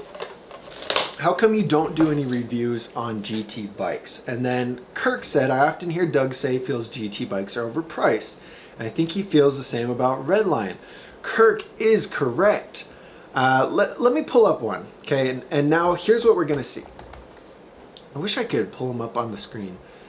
Wow, we don't even have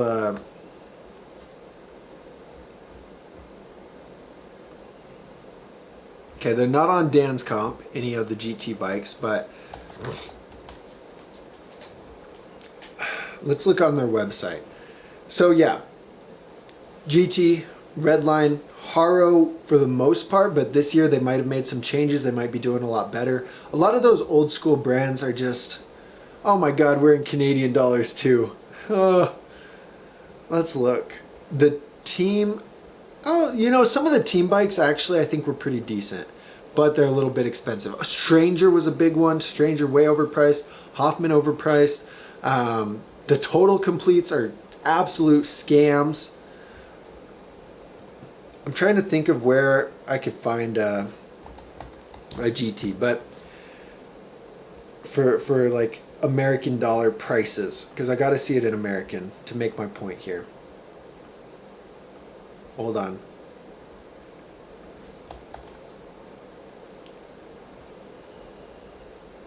So here's a good example, okay? The GT Slammer. GT Slammer, let me, I'll even, I think I can share my screen. Give me 1 sec. If we switch over here to this one, what's that look like? All right, looks a little different, but you get the gist. You can see the screen, right? So if I switch it here, check this out. GT Slammer, you guys can hear me? All right. It's on sale now because they were trying to scam people. It's like any of these bikes you see, well, not all of them, but most of them. One, we've got a lot of overstock in the BMX world right now, but any of these bikes you see, like this was the MSRP for this bike, $445. $445. Do you guys see what this black thing is right here? That's a bearing cup. That's an unsealed headset. Unsealed headset. Look, railed seat, not the end of the world. But okay, $445. Now for $230, like now we're talking. This bike, this is a $230 bike. What this tells me, this also tells me is that they're either making a little bit of money or no money at this price, right? They're moving it out, it's on sale. They're not making very much money on this, but they're still making money. I doubt they're selling them for a loss. Maybe they are, but I highly, highly, highly, highly doubt they're selling them for a loss. And so when they're selling it for this much, it's like a 200% markup. I mean, 100% on what it's on sale for, but it costs them less than what it's on sale for. So anyway, that's a huge markup, okay? And scam, big scam. Anyway, before GT cancels me, let's go on. Let's just move on. High tensile steel. High tensile steel. Steel. This is unsealed too. They don't even mention that it's unsealed. Steel. Loose ball. Single wall. Steel. Loose ball. Oh, heat treated hub. That's dope. Anyway, single wall. So more loose ball. Like, moral of the story. This is not a $450 bike. This is a $200 bike at best. $250, sure. Walmart, sure. $450, like that. It's not just overpriced. Where Sunday's like $100 more than other brands. It's like $200 for this same price. Let's look at a Gap. Do they have a Kink Gap? Okay, Kink Gap 2023. Price has gone up on the Kink Gap. Last year it was $450. Now it's $500. So, but anyway, wait. Let's look at the comparable. The last year, the same price model. What the hell? What the hell? Why doesn't it come up now? Okay, this is the 2022 Gap XL for the same price as the GT.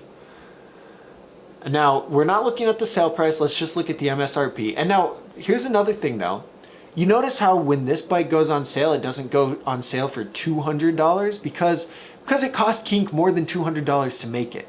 Because they're selling here for probably the same small profit that GT's making on that $200 some bike. Like, they were extorting people with those insane margins. And if, you know, GT, if you see this, you want to tell me what your margins were at MSRP, like, correct me if I'm wrong, but you were absolutely extorting people at that price. Now let's look here. Okay, it's tri-moly. The frame on the Gap is tri-moly versus the high tensile steel. Okay, nice. We got some chromoly in the forks, nice. Full chromoly bars, nice. Headset, sealed, nice.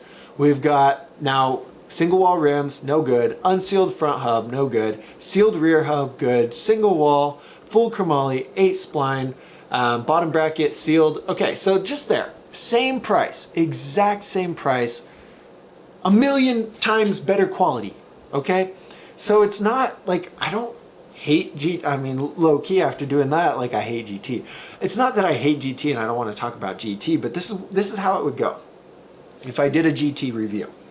Now, their pro model bikes are a little bit of a different story, but these bikes, especially at the MSRP, when they were doing this was during COVID, bikes were not in stock, like all the Kinks were sold out, everything was sold out, and so they're just like, oh, let's just sell our crappy bike for a crazy price. For $250, I don't have a problem with it. For $450, I have a big problem with it. But anyway, this is how the GT reviews would go, Brian, is I'd say, hi, what's up guys? Today we're going to talk about the GT Air and you know, let's take a good look at it. And I'm like, okay, so for $450, this bike is full high tensile steel.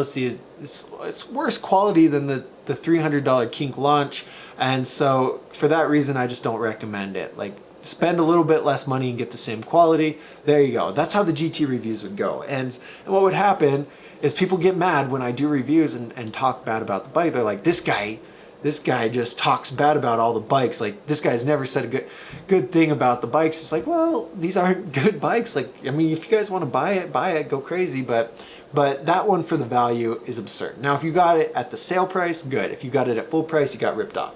I also, let me look if they have a pro model, because I do want to change the tune a little bit. The pro models are a little bit different. I think they're better quality. And the value is significantly better on their pro models, but their lower models, no bueno. Okay, no bueno at all. Let's look at the Kaczynski.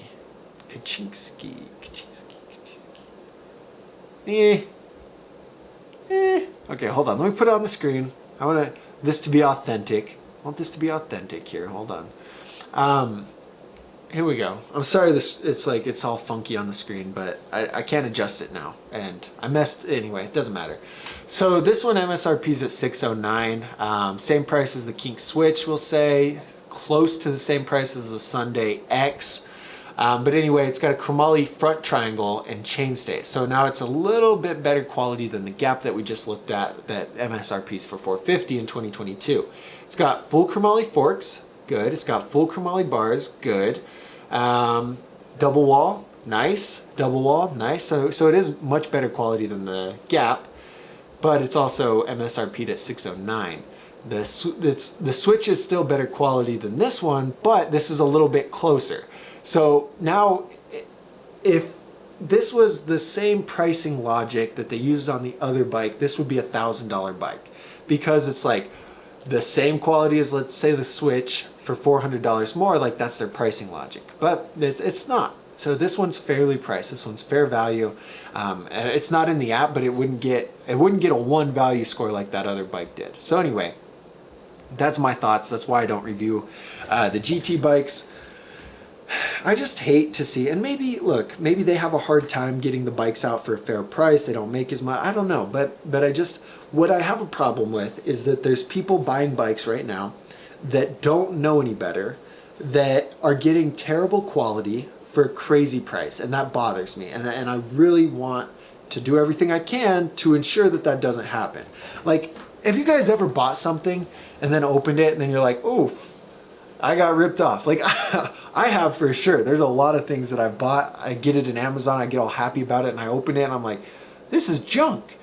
And you get an uneasy feeling, and it's not a fun feeling, you know. And I don't want, if you guys get that feeling, you buy your first bike and then your heart sinks, you get this uneasy feeling in you know, that's associated with BMX. And so the chances of you staying in BMX longer, riding longer, and growing the sport, which is my goal, is a lot less likely if you guys get a bad feeling when you buy a bike. So anyway, that's like my whole motive behind everything. But anyway, that's why I don't review any of the GT bikes. Big long answer, but yeah. Thomas says go to Florida. Kirk says go to Florida. All right. Lucas says come to Canada. Man, Canada's far. Yerlin says, bro, what bike do you have hanging on the wall? So this one behind me is Colony Sweet Tooth frame, Odyssey R25 forks, Colony Biomech bars, Profile stem, Profile mini hubs, Profile cranks, Profile sprocket, shadow chain, a claw centric pedals from Jared, and I think that's it. And this bike over here is my custom Sunday Dark Wave.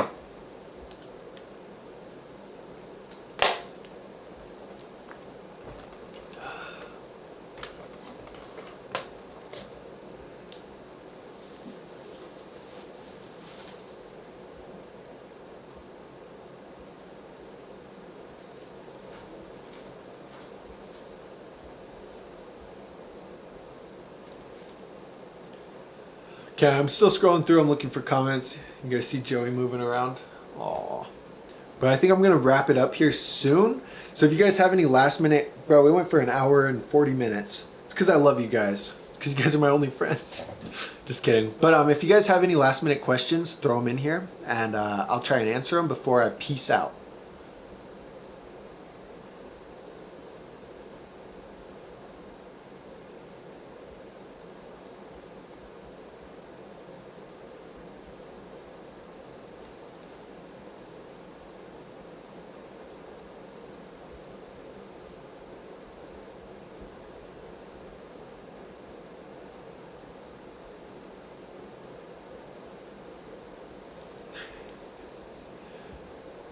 Faith, there's a lot of people that are like 30s in here. If you're 30 plus in the chat, just say I. Say I, because I'm curious how many 30 pluses we got in here.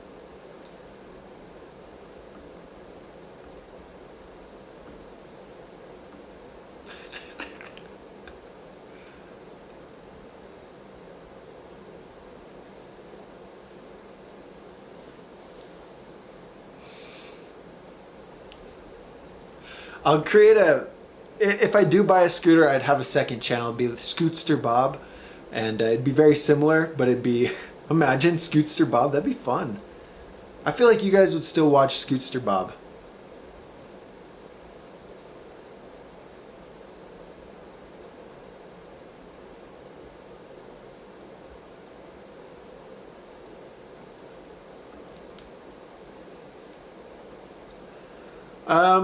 Chief says, what upgrades would you look at for the trust?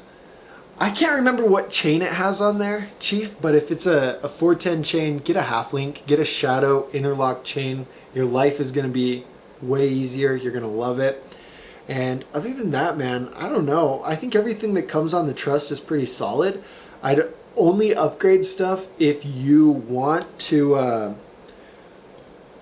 change the colors or you want to change the geometry. If you don't want to change any of those things, if you're fine with it how it is, I'd hold off until something starts to break and then replace it. Like for me with this bike, let's say I'm not going to change anything on it because I'm fine with it. I'm going to have that money set aside, so if I break my bars, I can just buy new bars. But I'm not going to just go, start changing things on it because it's pretty solid how it is.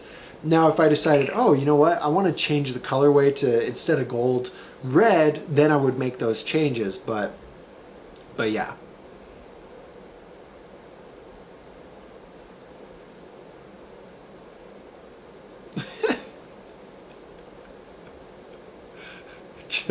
Chill out, Epstein. You guys are funny, man. Yeah, it's 510, it's 48 spline cranks. Honestly, man, I wouldn't change anything unless you want to change the colors, but all right, so here's what we have in here. We got Harvester over 30, we got Chief, we got Paul, we got Kirk, we got Wavy, we got Hector, we got Gavin, we got Ramus, and I think that's it for everyone that said aye. So yeah, wow. Extreme says, is YouTube your full-time job? Here's what happened. Yes, like I quit my real job. I worked at Texas Roadhouse. I did marketing, and then I stepped down, just did serving a few days a week and did this. And then I was like, you know what? I hate it here. They're rude to me. I'm going to quit, and I'm just going to be a YouTuber, And then, shortly after that, like bike sales dropped. And so now I'm like, ooh, I don't know if I can make this work. But as of right now, yeah, I'm trying really hard to figure out ways to add more value for you guys, because the more value I add, the more money I can make, and I'm trying to figure out how I'm going to do that to stay afloat. I don't want to get another job. I have this thing right here that I wrote when I left. I did this right before I quit. I was thinking about it. I was like, you know what? Just like, I don't know, felt really disrespected by some of the people I worked with. And so then I was like, I did a pro and con list. This helps you out a lot in life. You got your pros. Pros of quitting was freedom, no more shitty people. I can focus on my work. I can spend more time with my family. I can, what does that say? I don't know. Something. I don't know, something. Anyway, 2 more. And then the cons of it was less money and less social interaction.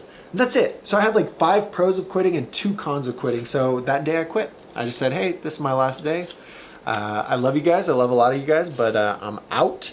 And so anyway, I keep that hung up right here to kind of remind me, like, not to sell out. The extra money was never a thing for me. Like, I'd much rather do something that I love every day and where I don't feel appreciated in something I'm doing, like I'm not going to do it. I feel really appreciated here, the value I provide, the content I create, and so I'm going to try my best to keep making that work.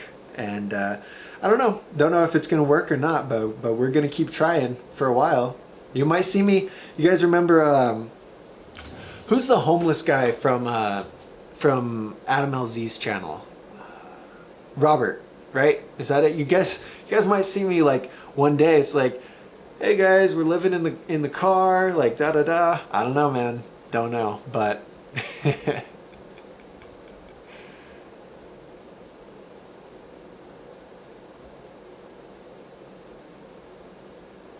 okay. Any last minute questions? Throw them in here right now. Last minute.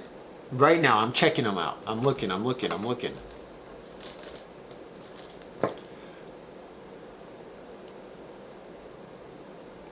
Advayu says,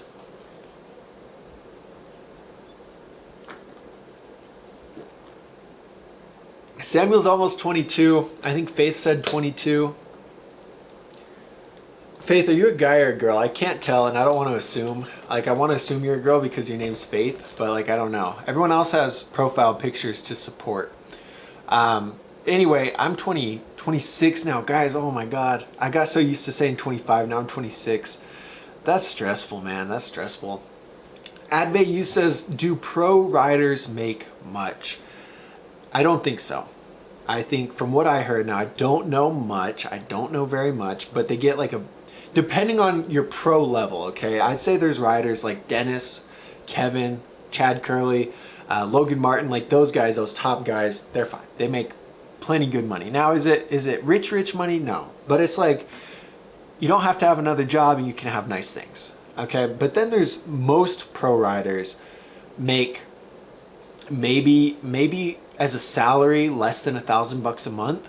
And if they have parts, I think they get commission off that. So if you buy a signature frame, they're going to get a small percentage of that, right? And so then depending on that, they're going to make a little bit more, a little bit less, but the general salary is really low. And like there's a lot of pro riders that have a job, which is just, it just is so crazy to me. Like, so, that is crazy. You're a professional. That's what pro means. You're professional. And you're paid pennies, man. You're paid pennies. And then you hate BMX YouTubers. Like, Panza is a pro rider, technically, but he doesn't need it. He could be fine without it. Like, Panza's doing very well for himself. Billy Perry, very well for himself. And so, but then the core, I feel like, the core riders, like, hate the BMX YouTubers, and it's like, well, they're making a lot more money than you, and you know, you hate them at your 9-to-5 job. Go to your 9-to-5 job and hate them, and like that's a sad thing that happens, you know. It's a bummer. Logan's definitely balling, yeah, bro. Brad Sims balling. Nigel Sylvester, big balling. All right. Oh. I'm gonna go eat some food. I'm gonna go ride some bikes later, I think, and take the dog for a walk. She wants to go for a walk. Let me grab her. That's how we say bye every day. Come here. Come here. Come here. Come here,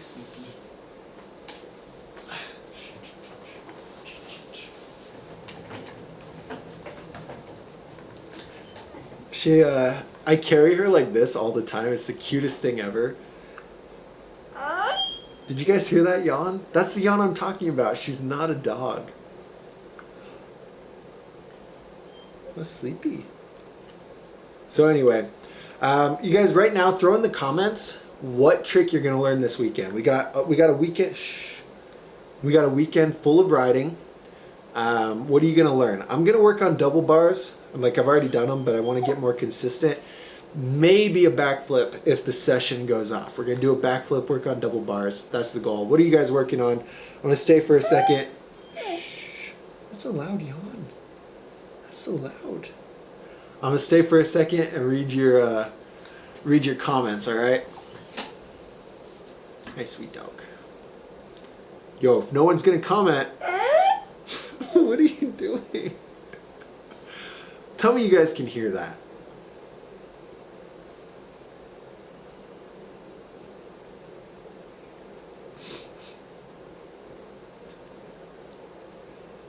No, Samuel's bike's broken. How are you gonna learn anything if your bike's broken?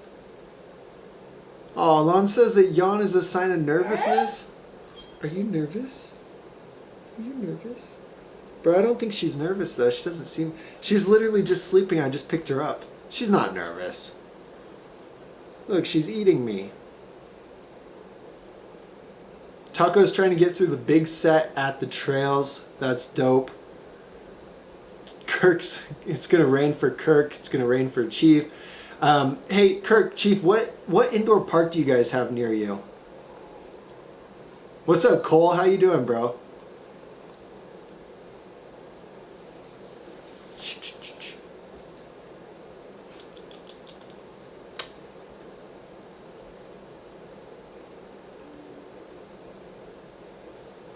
All right, she wants to go to the dog park, so we're gonna go to the dog park. We're gonna eat some food, and then we're gonna ride. And you guys enjoy the rest of your day. Thank you guys so much for hanging out with me. It's a pleasure as always. Sunday, 5 p.m. Dougster Bob time.